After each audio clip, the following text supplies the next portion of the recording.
poche qui vient d'être racheté par, je ne sais plus qui, un fonds d'investissement de je ne sais pas où. Ça a failli les Chinois. Ça a failli être les Chinois, oui. Puisque le PDG, vous savez, a été assassiné en Corse. Et puis en 1905, le mot, enfin l'expression courte d'argent naît grâce à Maurice Martin. Maurice Martin, qui était journaliste et sûrement poète aussi, il a trouvé que ce bourrelet argenté tout le long de la côte, eh bien, voilà, c'était... Ça pouvait donner le nom au pays. Alors, puisque nous sommes réunis sur une table où il y a des verres et bientôt des assiettes, c'est à l'occasion d'un repas.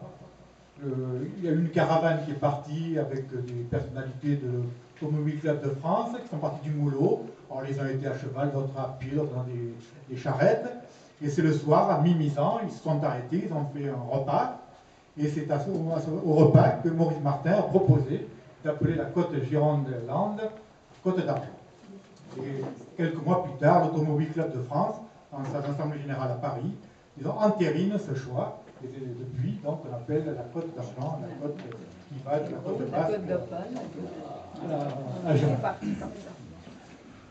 Donc 14-18, on ne va pas développer, on a un bouquin là-dessus. Hein. Il s'est passé plein de choses, alors c'était loin du front, 14-18, mais il s'est passé plein de choses sur le bassin d'Arcachon.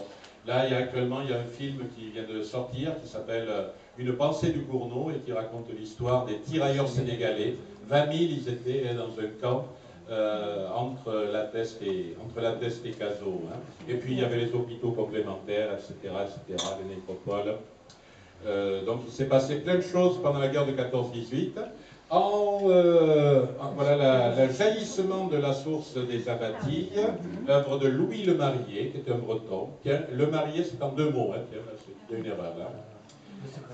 Oui, moins 472 mètres de profondeur, découverte en 1923 et toujours mise en bouteille.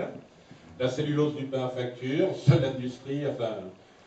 qui reste, bon, ça sent, et bon, ça sent beaucoup, hein, mais voilà, ça date de 1928. 1939-1945, là aussi, on peut dire beaucoup de choses.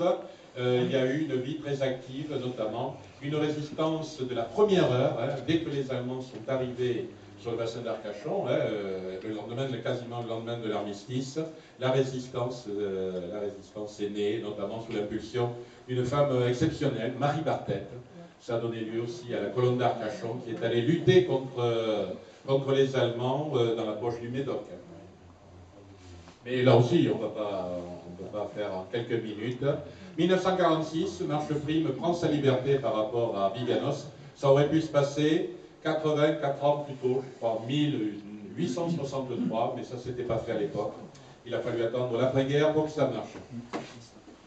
Le port d'Arcachon, inauguré en 1958, il fut le deuxième port de pêche français après Boulogne, vers 1910, avant la guerre de 14. Hein. Bon, bien sûr, beaucoup d'espèces de poissons. Le monument des Péris en mer, emblématique, hein, œuvre du sculpteur arcachonnais, premier Grand Prix de Rome, Claude Bousseau. Premier Grand Prix de Rome. Qu'est-ce que je dis? D'Europe. D'Europe, si tu veux. Le 21 juin. À ce sujet, Arcachon est la seule ville de France qui a 3 Grands Prix de Rome dans une discipline différente. Il y a Claude Bousseau qui est le premier Grand Prix de Rome de sculpture, Eliane Beaupuy qui est premier Grand Prix de Rome de peinture, et Roger Expert qui est deuxième Grand Prix de Rome d'architecture. Pour une ville qui est née en 1857, c'est quand même pas mal. Oui.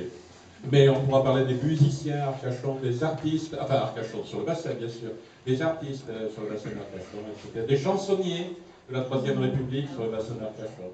Et le 21 juin 1976, le Cap Ferré ne prend pas sa liberté, ça aurait pu faire une commune, mais c'est rattaché à l'Ège, alors que l'île aux oiseaux reste quand même rattachée à la Teste de Bûche. Hein. Voilà, ça se termine. Le 1er mars 2006, Arcachon devient sous-préfecture. C'est le bâtiment de la Banque de France qui a été recyclé en sous-préfecture.